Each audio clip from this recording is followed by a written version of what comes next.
Welcome to Facts TV News, where everything is true. 4 shot, 3 fatally at Matches Lane in Rose Heights, St. James. Detectives attached to the Area 1 Major Investigation Division are probing the shooting death of 3 men and the wounding of another at Matches Lane in Rose Heights, St. James on Tuesday night. Those killed have been identified as 22-year-old Javon Dove, a rampant attendant, 20-year-old Kirk Taylor, otherwise called Chicken, and Roman Warlock, otherwise called Brains, all of Matches Lane in Rose Heights. The fourth victim, a 28-year-old laborer, is presently nursing gunshot wounds at the Cornwall Regional Hospital. Reports are that about 9:30 p.m., the 4 men were among a group of persons standing along Matches Lane when men traveling in a Toyota motor car drove up. 3 men alighted from the vehicle and opened fire, hitting all 4 men before escaping in the waiting motor car. The police were summoned, and upon arrival, it was discovered that Taylor had died on the spot. Dove died while being treated at hospital. Warlock was admitted in the intensive care unit but died hours later. The Jamaica Teachers Association notes with great concern the anomaly represented on salaries and fringe benefits for payment made to our teachers for the March 2022 cycle. We are deeply concerned with the myriad of challenges encountered by our teachers in receiving their due reward. We take seriously the undertaking given by the Ministry of Finance and Public Service that all payments due to the teachers for the contract period April 2021 to March 2022 will be paid by the end of the financial year, which by our account expires on the 31st of March 2022. We will be scheduling a meeting to have these challenges aired with a view of settling by the same stipulated date. We ask that our members know that it is our intent to have this matter settled with alacrity, as we do not intend to have the matter dragging into the new financial year and contract period. Colleagues, we will be working assiduously to ensure that you receive your due money, and we ask us to remain calm as we continue to unite and serve as your union continue to be your voice. Thank you. Teachers demand money by month end. Jamaica Teachers Association JTA President Winston Smith says he intends to hold Finance and Public Service Minister Dr. Nigel Clark to his plea to pay teachers all their retroactive money by the end of this month. The JTA boss told reporters on Monday that he had been receiving calls since last week from the association members of some ministry-paid schools who are yet to receive retroactive sums in keeping with the recently signed heads of agreement between the Ministry of Finance and the JTA. The Minister of Finance, I have him on tape, said that every dollar will be paid by the end of the financial year, Smith stated. The 2021-2022 fiscal year ends on Thursday. What is happening is that between the government of Jamaica and the teachers, we are now developing a high level of trust deficit where we can no longer take the government at its word, Smith complained. So, when they tell me something now, it is giving me cause for concern because my own integrity and reputation is at stake. I cannot go to the teachers anymore and say, let us do this and the government will honor, because the disappointment that the teachers are facing is just too much to bear, he charged. The JTA president said he has had to be urging teachers to show up for classes, as some have already warned that they may not turn up for work if they are not paid the outstanding amounts. Smith also tried the government for failing to pay an estimated 200 to 300 teachers money owed to them for teaching summer school last year. I want the government to pay the teachers their money, he said. Mommy, me dead. The last words 13-year-old Omarion Honeyford reportedly cried out after he was stabbed 2 days ago, are served in the memory of his mother, who is still traumatized after a seemingly routine Sunday morning was transformed into a hellish nightmare. Reports from the Mapen police are that about 8:45 a.m., Omarion was at a Morant housing scheme in Coffs Hill, Clarendon on Sunday when his uncle, who is said to be mentally challenged, allegedly used a ratchet knife to stab him in the neck fatally during a dispute. Omarion reportedly ran from the house and collapsed in the yard. The police were summoned and the injured teen taken to hospital where he was pronounced dead on arrival. On Monday, Omarion's mother, Marina Taylor, was inconsolable as she grieved the tragic loss of the older of her two children. She told reporters Sunday began as a usual family day as the family performed various chores together. Taylor said that she and Omarion were about to head out to purchase items to make dinner when he went inside the house to get a shopping bag. In a split second, I heard Omarion bawl out, "Mommy, me dead." Nothing else, bare blood, Taylor said, adding that her son ran from the house and collapsed in the yard nearby her grandmother's house. Omar could never dead like that. Omar is only 13 years old. Him no live no life, him no do nobody nothing, she cried, adding that her son was well-mannered and helpful. Fitzroy Hanniford, Omar's father, could not fathom that the father-son days of washing cars and farming had been tragically condemned to mere memories now, especially so soon. The fact that his brother had been taken into custody for his son's murder has made the grief even heavier. Hanniford said that he shared a close relationship with his accused brother, who had only come to visit the family home on Saturday night. He told reporters that he was not aware of his brother suffering from any mental illness. Describing his son as very respectful, the grief-stricken father described Omarion as his right hand. "Daytime, me have to work to get it done. Me just call upon Omar. Omar always did it to help me out," he said.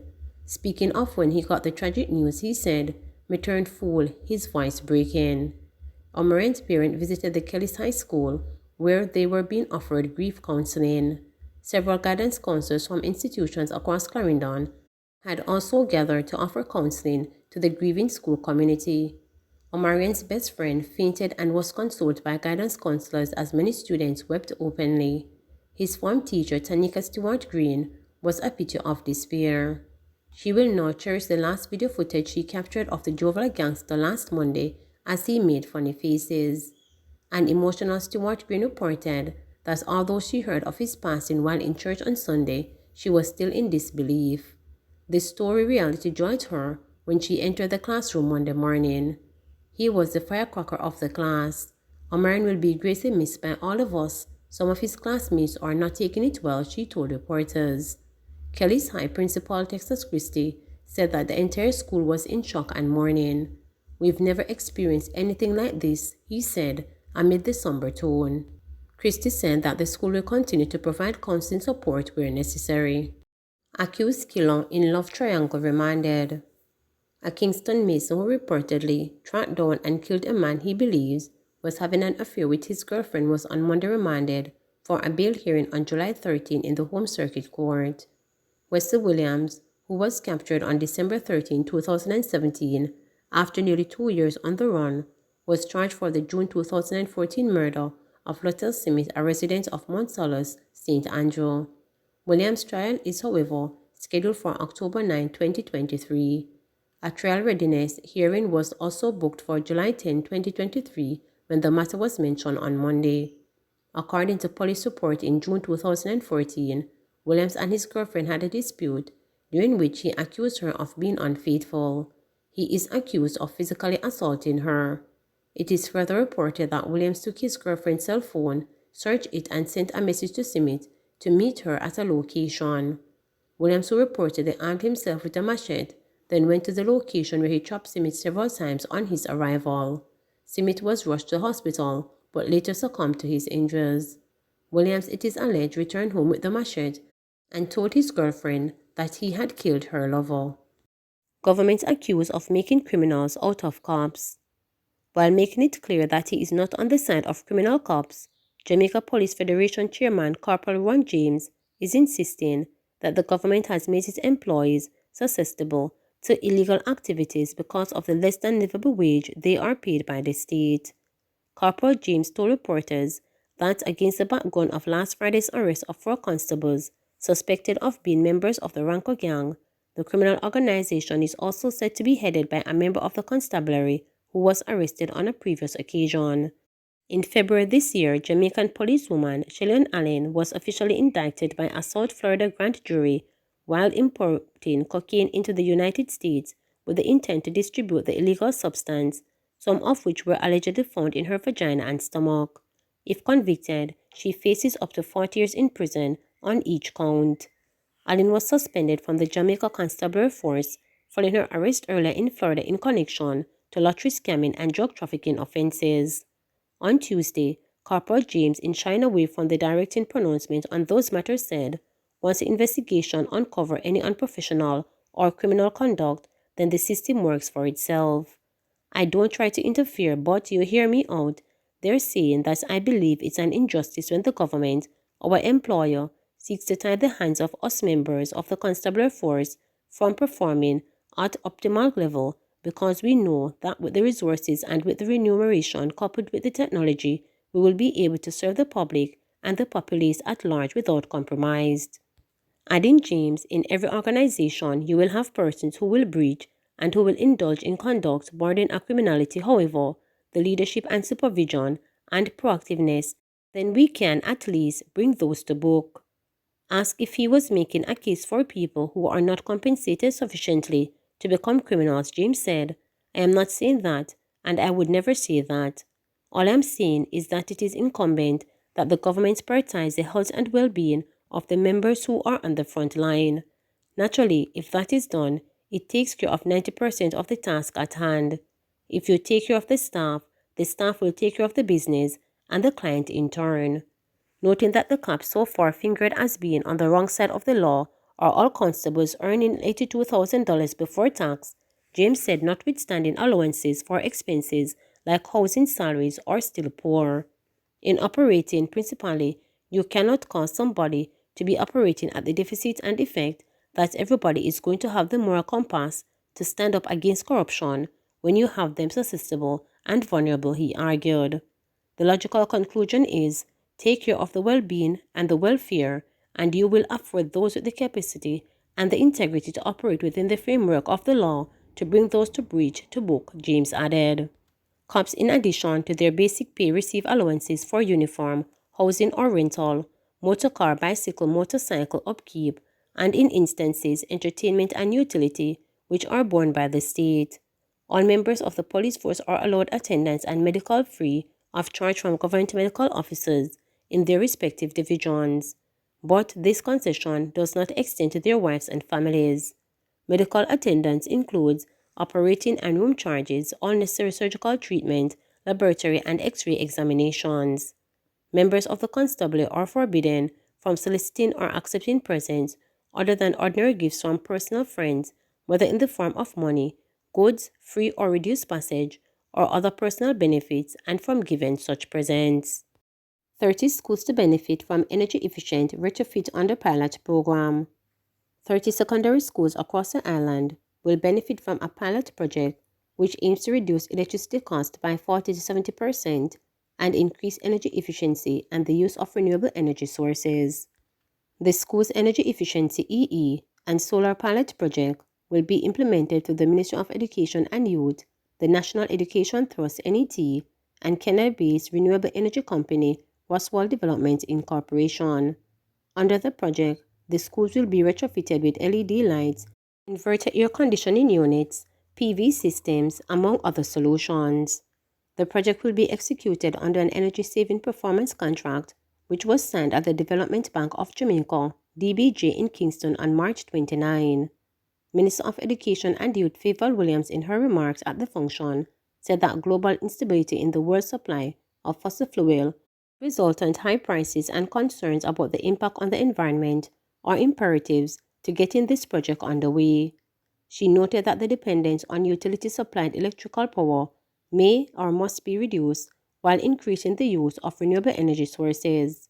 The ministry will be encouraging the schools under this project to treat it with seriousness and work with other public education institutions to adopt and implement measures that will reduce their electricity bills, she said. For the execution of the project, Roswell Development Incorporation has established an energy-saving company, ESCO, which will be responsible for designing, building, financing, operating, and maintaining the retrofits. ESCO is tasked to guarantee energy saving due to reduced consumption from energy-efficient retrofits and self-generated energy from roof-mounted solar PV systems and the sale of excess solar energy to the grid. Additional objectives of the project include increasing awareness of energy efficiency and conservation in line with the government's Vision 2030 National Development Plan and to demonstrate the model for scaling up the deployment of rooftop PV systems. Managing Director of Roswell Development, Daniel Roscoe, noted that the company welcomes the opportunity to teach the over 40,000 students who attend the 30 schools that the future of Jamaican energy is based on renewable resources.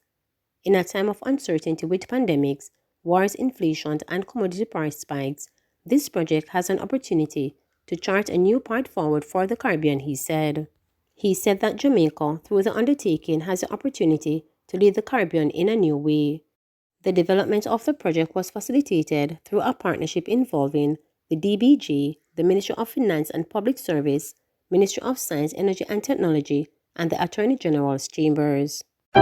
Please remember to subscribe, like, share, and click the notification bell for daily updates.